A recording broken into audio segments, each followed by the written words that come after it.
जय श्री कृष्ण। सभी श्रोतागणों को स्वामी असीम का प्रणाम। स्वजन वध से होने वाले बड़े अनर्थ का वर्णन करके अब अर्जुन युद्ध के उद्योग रूप अपने कृत्य पर शोक प्रकट करते हैं। यानी युद्ध से होने वाले अनर्थ परंपरा के वर्णन का खुद अर्जुन पर क्या असर पड़ा, इसका आगे के श्लोक में वर्णन करते हैं।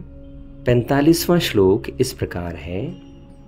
अहो बत महत् पापम कर्तुम व्यवसिता वयम यद्राज्य सुख लोभेन हंतुम स्वजन मुद्यताः। एक बार फिर से सुनेंगे।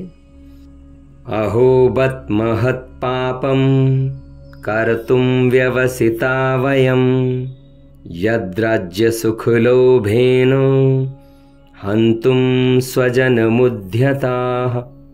अर्थात यह बड़े आश्चर्य की बात है, खेद की बात है कि हम लोग बड़ा भारी पाप करने का निश्चय कर बैठे हैं, जो कि राज्य और सुख के लोभ से अपने स्वजनों को मारने के लिए यहाँ तैयार हो गए हैं। इस प्रकार अर्जुन भगवान कृष्ण से कहते हैं। इस श्लोक का भाव समझने का प्रयत्न करते हैं। यहाँ अर्जुन कहते हैं कि हम लोग जो धर्मात्मा और बुद्धिमान माने जाते हैं, जिनके लिए ऐसे पाप कर्म में प्रवृत्त होना किसी भी प्रकार से उचित नहीं हो सकता, वे भी ऐसे बड़े पाप का निश्चय कर चुके हैं। यह तो हे माधव अत्यंत ही आश्चर्य और शोक की बात है।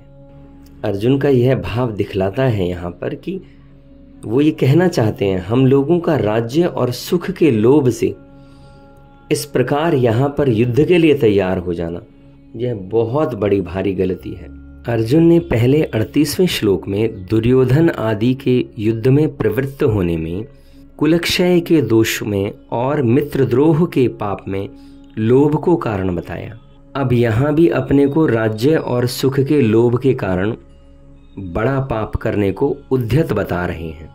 इससे सिद्ध होता है कि अर्जुन पाप के होने में लोभ को हेतु मानते हैं।